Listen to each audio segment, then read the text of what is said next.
Good evening, beautiful people of God. Minister Laverne from Restoring Life Restoration Center.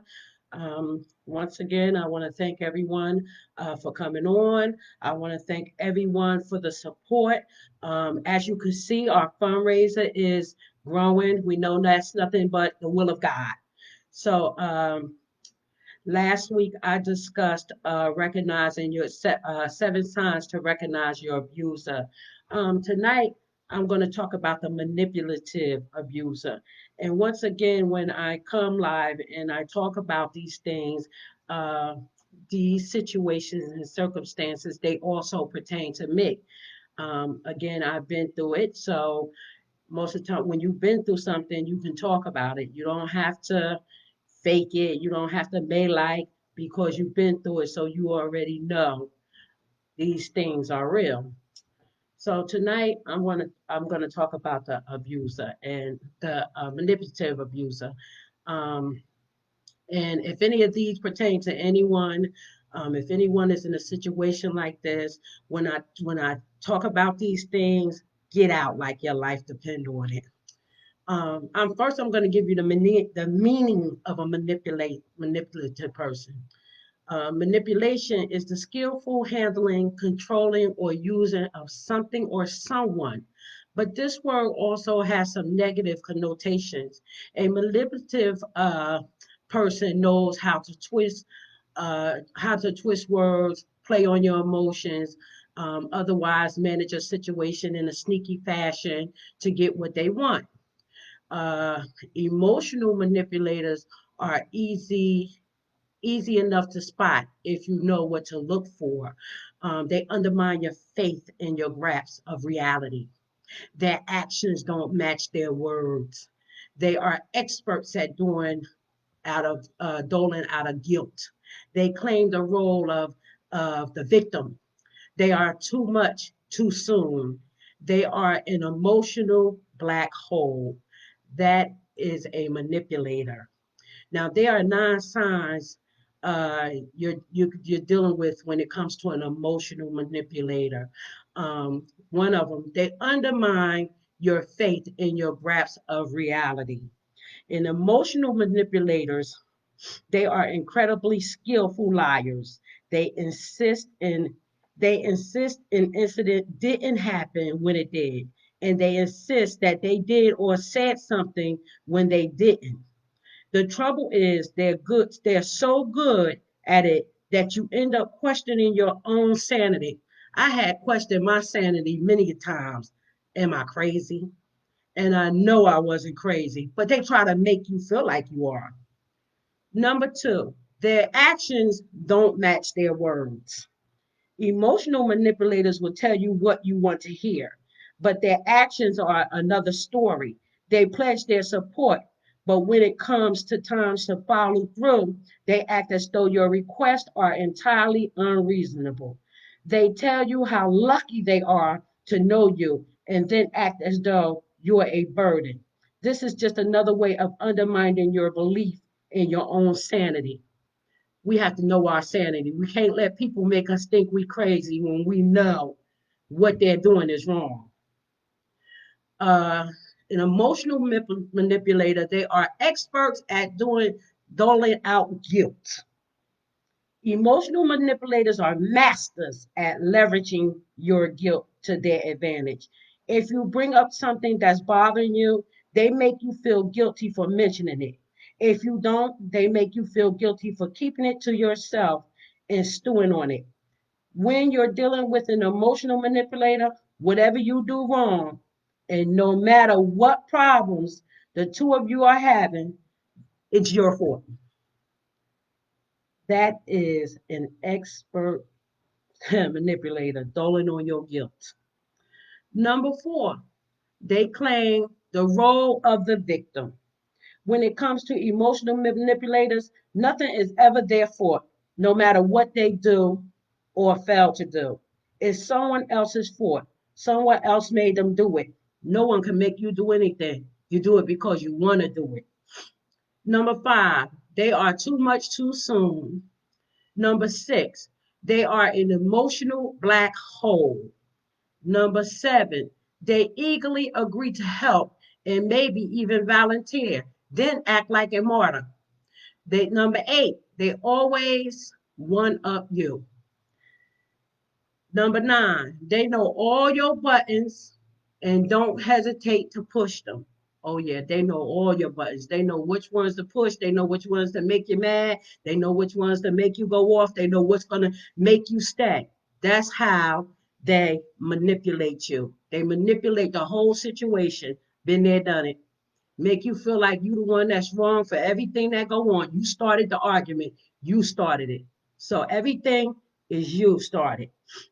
uh Let me give you an instance. There was I just want to say we're queens, and it may have took me all of these years to realize the queen in me, but there's some women out there needs to know that there's a queen in you, and we don't have to allow anyone to manipulate us or even try to manipulate us. Once you recognize these signs in a person, if you just get with them, if you only been with them a few months, you already got the heads up. You already see the signs. If you see the signs, get out. We can't change people. People have to want to be changed. And that's the only way that they're going to change is if they want to be changed. There was a queen in the Bible. There's a lot of queens in the Bible. This one specific queen, her name was Queen Vashti. And they said she was the prettiest queen in that kingdom, and she married a fool. And the husband had an event one night, and he wanted to show off the queen and show off his riches to all of his friends. So he called them to bring in the queen, and she refused to come. So she's right, because she knew all he wanted to do is show her off and humiliate her in front of his friends. If you love someone, you don't humiliate them and you don't show them off in front of your friends. Why would you want your friends to lust over your woman? That's an abuser. Think of nothing but themselves and what they want. They learn how to manipulate the situation. And because Queen Vashti refused to come, they kicked her out of the kingdom. And then they made a law that all women had to obey their husbands. We obey our husbands according to the Bible.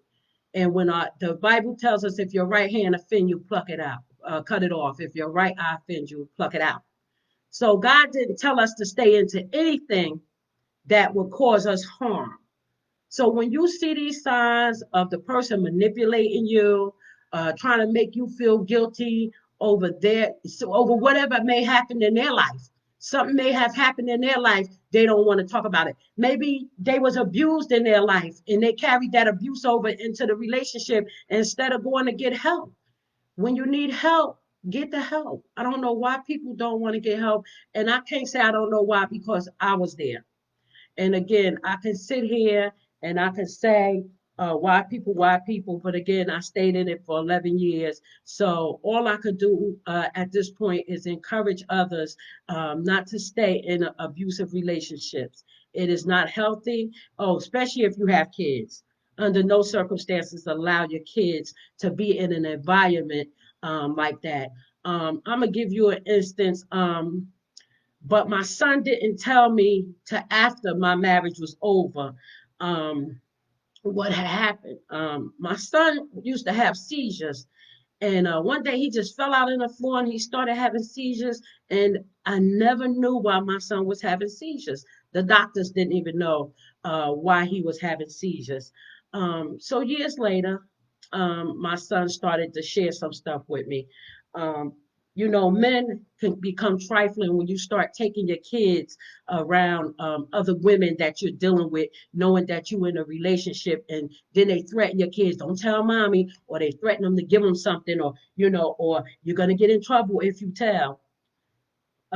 Again, some years later, my son shared with me that my husband had took him over uh, a young lady house. And one night they could not get in. A girl had locked her keys out of the house. And when she locked the keys out, they was going to put my son through the window so that he can go through the window and open the door, and the window hit him in the head. So right there, it made me say, this is why my son was having seizures all these years, all those years. He was young. So, it's sad that, when men go out and cheat and they want to abuse, they put the kids in it. Stop putting your kids in your mess. They don't deserve that. Kids live with that. They grow up with that. Then we wonder why our kids grow up, or some kids grow up to be abusive. My son is not abusive. He said he would never put his hand on a woman. But some kids do. Why? Because that's what they seen all their life. And that's what they know. And if they haven't been taught, then guess what? Then that's what they're gonna go out and do. And that's not what we want for our kids. I have another instance where one of my sisters, now she passed away about 5 years ago. This sister, she was strong. And one thing about it, she used to always tell me when she seen my husband cheating, but I stayed. So many times I knew my husband was out there cheating and doing things he wasn't supposed to, but I stayed. And one time my sister had to come live with me. God bless the dead. And she was staying with me, and I can remember the night so well. I never ever called the cops on my husband. Never, never. The fear wouldn't let me call the cops.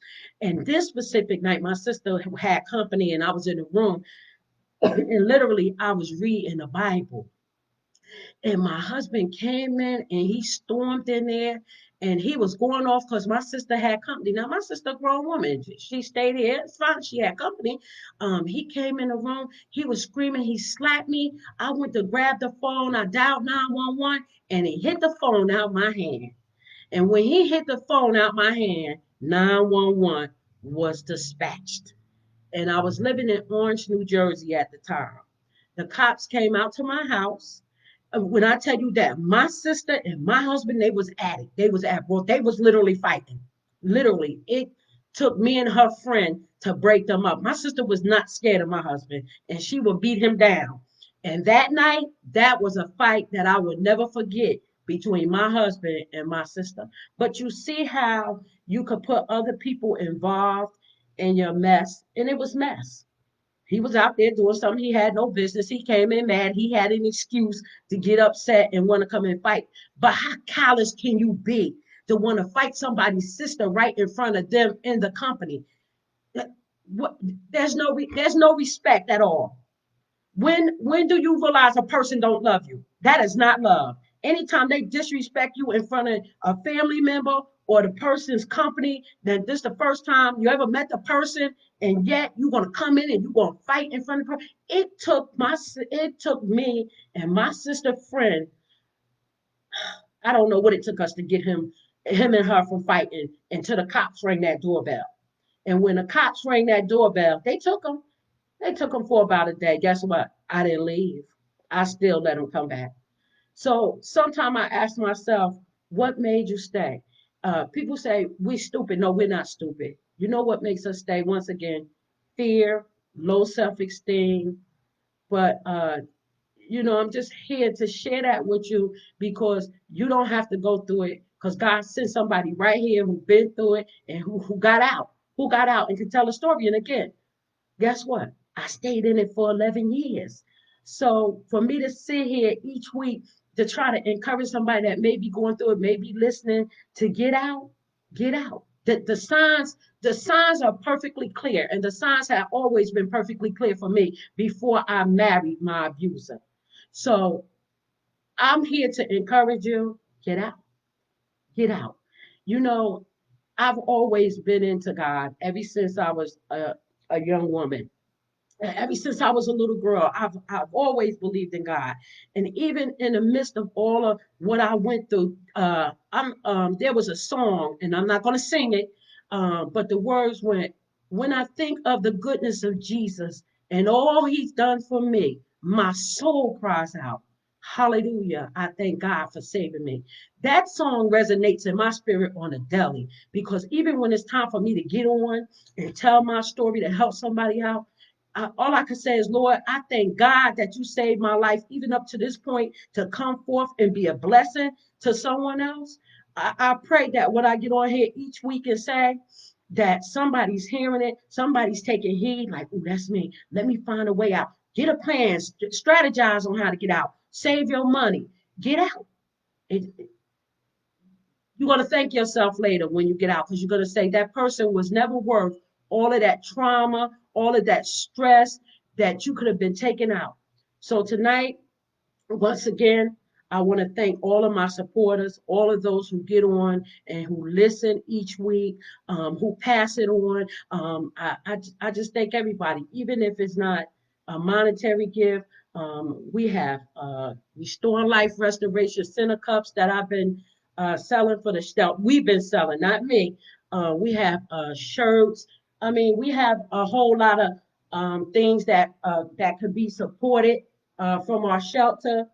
If you're interested, you can always inbox me. You can always call me at Restore Life Restoration Center. Our phone number is 302-724-1548.